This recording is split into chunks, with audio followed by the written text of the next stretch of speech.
नमस्कार माझ्या सर्व मैत्रिणींना. आज मी तुम्हाला उपमा माझ्या पद्धतीने मी कसा बनवते तसा बनवून दाखवणार आहे.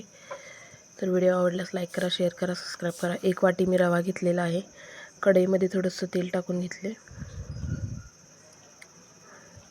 तो रवा आता थोडंसं तेल गरम झाल्यानंतर त्याच्यामध्ये टाकून घ्यायचा आहे. हा आता सगळा रवा मिक्स करून घ्यायचा.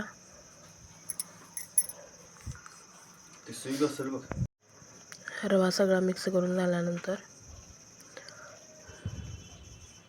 थोडासा करपूस होईपर्यंत, ब्राऊन होईपर्यंत भाजून घ्यायचा व्यवस्थित. हा आता भाजून झालेला आहे रवा. तर एका प्लेटमध्ये मी काढून घेते. हा प्लेटमध्ये एका रवा काढून घेतलेला आहे. परत त्याच्यामध्ये थोडंसं तेल टाकून घ्यायचं आहे. हे तेल तापल्यानंतर याच्यामध्ये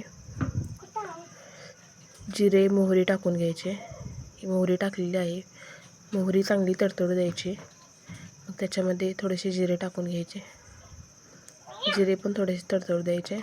मग त्याच्यामध्ये कढीपत्ता टाकून घेतला मी. परत कांदा टाकून घ्यायचा. कांदा आणि मिरची.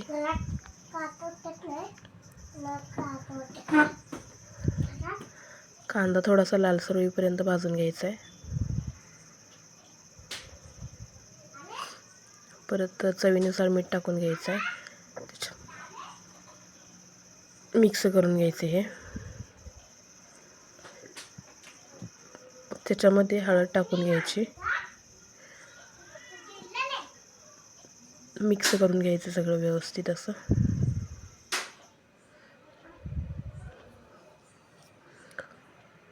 मिक्स झाल्यानंतर आता याच्यामध्ये पाणी टाकून घ्यायचं आहे आणि 10-15 मिनटं मी भिजवलेली डाळ आहे ती त्याच्यामध्ये टाकून घ्यायची.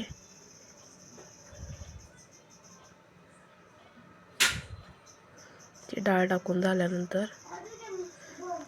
बारीक चिरून कोथिंबीर टाकून घेतली मी. आणि पाण्याला उकळी आल्यानंतर त्याच्यामध्ये हा भाजलेला रवा आहे ना तो टाकून घ्यायचा. अगदी सोप्या पद्धतीत असा उपीट बनते हे.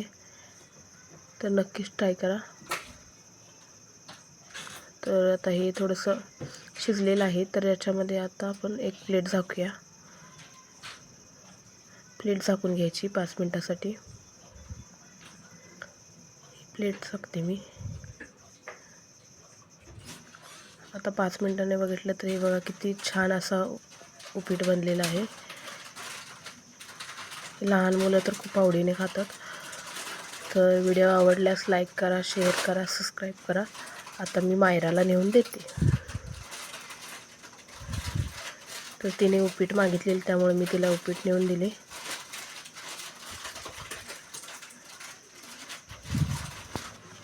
तर तिने उपीट कसं झाले म्हटल्यावर छान झाले बोलली. तर व्हिडिओ आवडल्यास लाईक करा, शेअर करा, सबस्क्राईब करा. Bye bye.